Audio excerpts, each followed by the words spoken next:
एक गांव में 3 सगे भाई रहते थे। वे इतने बलवान और चतुर थे कि उनके सारे समवयस्क उन पर गर्व करते थे।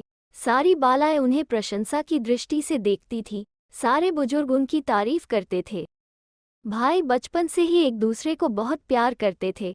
न वे कभी एक दूसरे से दूर जाते थे, न आपस में झगड़ते थे और न ही किसी बारे में बहस करते थे। एक दिन तीनों भाई बाज लेकर जंगल में शिकार करने गए। उन्हें काफी देर तक न कोई पशु नजर आया, न ही कोई पक्षी। वे घोड़ों को गांव की ओर मोड़ने ही वाले थे कि अचानक देखा जंगल में एक आग सी लाल लोमड़ी जमीन से सटी भागी जा रही है।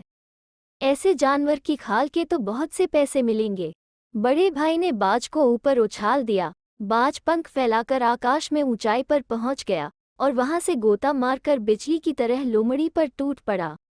बाकी नौजवान घोड़ों को सरपट दौड़ाते हवा से बातें करते उस स्थान पर जा पहुंचे जैसे जहां बाज उतरा था, और देखकर आश्चर्यचकित रह गए कि लोमड़ी वहां नहीं थी। वह कभी थी ही नहीं, लेकिन शिलापट पर बाज बैठा है, और यह शिलापट भी साधारण नहीं है।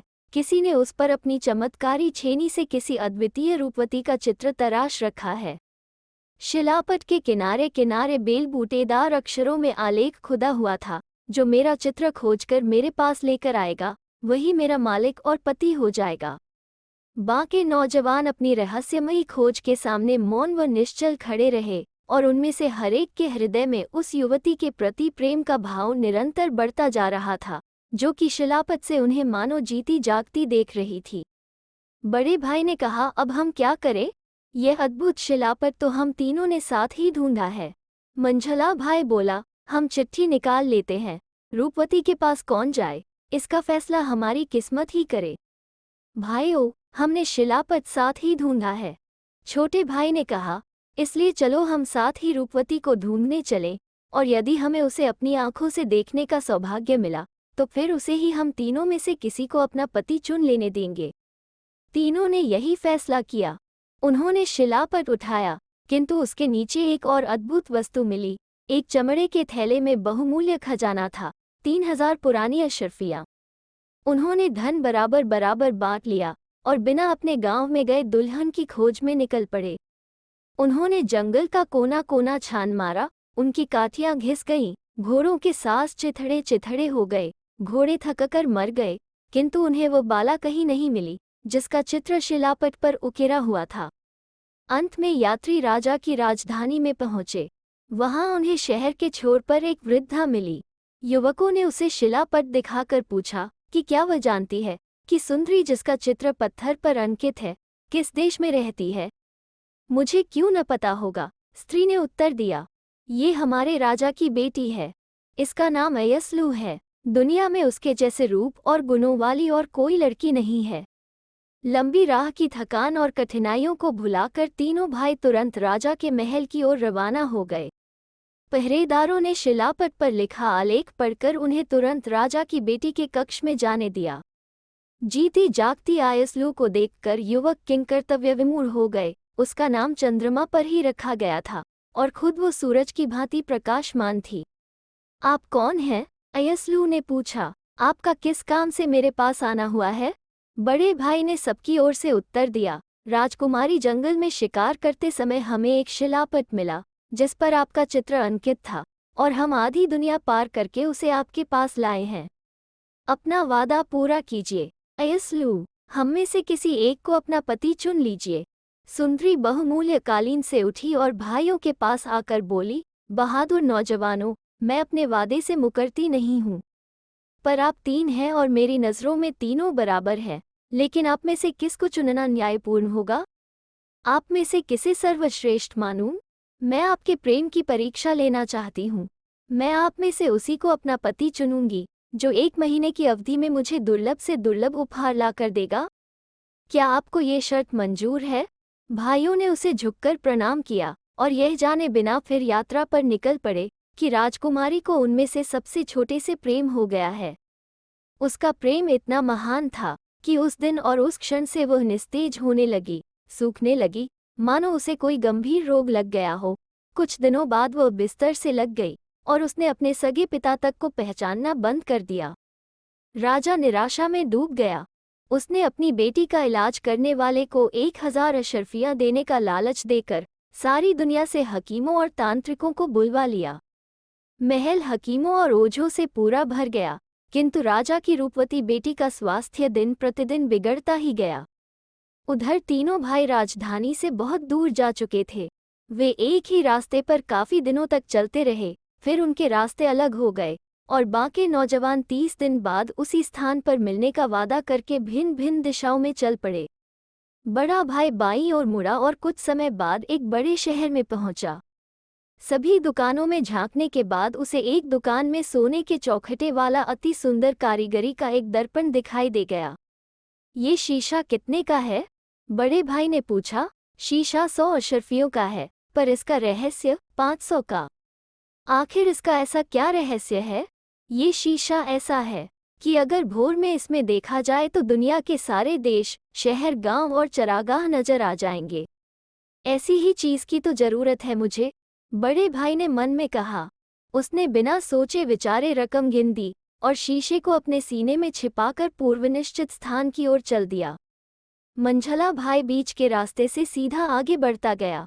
वो भी कुछ समय बाद एक अनजाने नगर में पहुंचा। बाजार में जहां विदेशी व्यापारी माल बेच रहे थे, उसकी नज़र एक चमकीले रंगों और विचित्र बेलबूटों वाले कालीन पर पड़ गई। ये कालीन कितने का है? उसने दुकानदार से पूछा। 500 अशर्फियों का, और इसका रहस्य भी इतने का ही है। तुम कौन से रहस्य की बात कर रहे हो? अरे, ये जादुई कालीन है। ये पलक झपकते आदमी को दुनिया में कहीं भी पहुंचा सकता है। युवक ने विक्रेता को अपने सारे पैसे दे दिए और कालीन को लपेटकर खुशी खुशी शहर से रवाना हो गया। छोटा भाई तिराहे पर बाईं ओर मुड़ा। वो भी उस रास्ते से एक विदेशी नगर में पहुंच गया। वो काफी देर तक गलियों में भटकता रहा, सारी दुकानों में झांकता रहा, पर उसे अपनी प्रियतमा की योग्य वस्तु कहीं नहीं मिली। लेकिन जब वो पुनर्तः आशा छोड़ चुका था, दुखी हो गया था, तभी उसकी नज़र एक कुरूप बूढ़ी की गंदी सी छोटी दुकान में एक चमचमाती चीज पर पड़ गई। यह क्या है? नौजवान ने पूछा। दुकानदार ने उसे हीरे जवाहरात जड़ी सोने की कंघी दी। युवक की आंखें चमक उठीं। कंघी की क्या कीमत चाहते हो? दुकानदार फटी आवाज में हंसा और द्वेषपूर्ण स्वर में बोला, चलो यहाँ से दफा हो जाओ। ऐसी चीज खरीदना तुम्हारे बूते से बाहर है। ये कंघी 1000 अशर्फियों की है और 2000 अशर्फियां है इसके रहस्य की कीमत। आखिर इस कंघी का ऐसा क्या राज है जो तुम उसकी इतनी कीमत लगा रहे हो? बूढ़े ने उत्तर दिया, अगर इस कंघी से किसी बीमार के बालों में कंघी की जाए तो वो ठीक हो जाएगा, और अगर मुर्दे के बालों में कंघी की जाए तो वो जी उठेगा। मेरे पास सिर्फ 1000 अशर्फियां हैं, युवक ने दुख भरे स्वर में कहा। मुझ पर दया करो, कंघी मुझे इतने पैसों में बेच दो, क्योंकि मेरी किस्मत इसी से खुलेगी। ठीक है, बूढ़ा मुंह बनाकर अस्पष्ट स्वर में बड़बड़ाया, कंघी 1000 अशर्फियों में ले लो, अगर इसके साथ अपने मांस का एक टुकड़ा भी देने को तैयार हो। अब युवक समझ गया कि उसके सामने सौदागर नहीं बल्कि एक दुष्ट नरभक्षी है, लेकिन वह न हिचकिचाया और न ही पीछे हटा। उसने चुपचाप अपनी जेब से सारी रकम उलट दी और फिर मोजे में से छुरा निकाल अपने सीने से मांस का टुकड़ा काटकर बूढ़े को रक्तरंजित मूल्य चुका दिया। कंघी उसकी अपनी हो गई। ठीक 30 दिन बाद तीनों भाई फिर तिराहे पर मिल गए। उन्होंने एक दूसरे को कसकर गले लगा लिया, एक दूसरे की तबीयत पूछी और अपनी अपनी खरीदी हुई वस्तुओं की तारीफ करने लगे। आखिर किसका उपहार यसलू को पसंद आएगा? तीनों मन में सोच रहे थे। दर्पण, कालीन और कंघी तीनों ही एक से एक बढ़कर हैं। रात बातों में बीत गई। सुबह जब तारा निकला और पूर्व में सूर्य की लालिमा छा गई, भाइयों की यह जानने की इच्छा जाग उठी कि दुनिया में क्या हो रहा है, और उन्होंने शीशे में देखा। सारी दुनिया उनकी आंखों के आगे घूम गई और राजा की राजधानी भी दिखाई दी। लेकिन ये क्या? महल के आसपास के रास्ते शोकमग्न भीड़ से भरे थे। वहां किसी को दफनाया जा रहा था। मृत को भव्य ताबूत में कंधों पर उठाकर ले जाया जा रहा था, और उसके पीछे पीछे आंसू बहाता और दुख से दोहरा हुआ राजा चल रहा था। तीनों भाई सब समझकर सिहर उठे। रूपवती अयस्लू मर गई। मझले भाई ने तुरंत अपना जादुई कालीन बिछा दिया और तीनों नौजवान एक दूसरे को पकड़कर उस पर बैठ गए। कालीन बादलों में उड़ चला और पलक झपकते राजकुमारी के पास जा उतरा। भीड़ एक ओर हट गई। राजा ने डगमगाए आंखों से आकाश से अचानक उतरे 3 नौजवानों की ओर देखा, लेकिन समझ न सका कि क्या हो रहा है। उधर छोटा भाई मृत सुंदरी के पास लपक कर पहुंचा और सोने की कंघी उसके बालों में फेरने लगा। अयस्लू ने एक ठंडी सांस ली और हड़बड़ाकर उठ खड़ी हुई। वो पहले जैसी ही सुंदर नहीं, बल्कि उससे भी कहीं ज्यादा सुंदर हो गई थी। राजा ने बेटी को सीने से लगा लिया। लोग खुशी के मारे चिल्ला उठे। सब खुशियां मनाते झूमते गाते महल की ओर रवाना हो गए। राजा ने उसी दिन एक शानदार दावत दी और उसमें राजधानी के सारे वासियों को अपने प्रिय अतिथियों की तरह आने का निमंत्रण दिया। बाजार में जूठन खाकर गुजारा करने वाले बूढ़े फकीर को भी निमंत्रित किया गया। तीनों भाई सम्मानित स्थान पर बैठे थे और अयस्लू स्वयं ही उन्हें खाना परोस रही थी। तभी बाकी नौजवानों ने फिर उससे अपना निर्णय बताने का अनुरोध किया कि वो उनमें से किसे अपना पति चुनना चाहती है। अयस्लू दुखी हो उठी। उसकी बरौनियों पर आंसू की बूंद दुलक आई। मैं आप में से एक से प्रेम करती हूँ, पर परीक्षा के बाद भी मेरी नज़रों में आप सभी बराबर हैं, क्योंकि आप में से हर एक ने मुझे अद्वितीय उपहार लाकर दिया है। उसने अपने पिता से सलाह और नसीहत मांगी। राजा कुछ सोचकर बोला, अगर शीशा न होता जिसे बड़ा भाई खोज कर लाया है, तो आपको बाकी नौजवानों अयस्लू की मौत का पता नहीं चल पाता। मझले भाई के खरीदे कालीन के बिना आप जनाजे में समय पर नहीं पहुंच पाते और छोटे भाई की कंघी के बिना आप मेरी बेटी को जिंदा नहीं कर पाते। मैं सहर्ष आपको अपना आधा धन देने को तैयार हूँ, पर अयस्लू की शादी किससे करूँ? ये फैसला करना मेरे बस का नहीं है। भीड़ में से अचानक बूढ़े फकीर की आवाज आई, महाराज, इजाजत हो तो मैं कुछ कहूँ? राजा उस दिन खुश और कृपालु था। कहो। उसने उसे अनुमति दे दी। सारी परिस्थितियों का मूल्यांकन करके मैं भाइयों का फैसला इस प्रकार करता, फकीर ने कहा। अयस्लू उसी की हो जाए जिसने अपने उपहार की सबसे महंगी कीमत चुकाई हो। राजा ने स्वीकृति में सिर हिला दिया। ऐसा ही हो। मैंने शीशे के लिए 600 अशर्फियाँ चुकाई, बड़े भाई ने कहा। मैंने कालीन के लिए 1000 अशर्फियाँ चुकाई, मझले भाई ने कहा।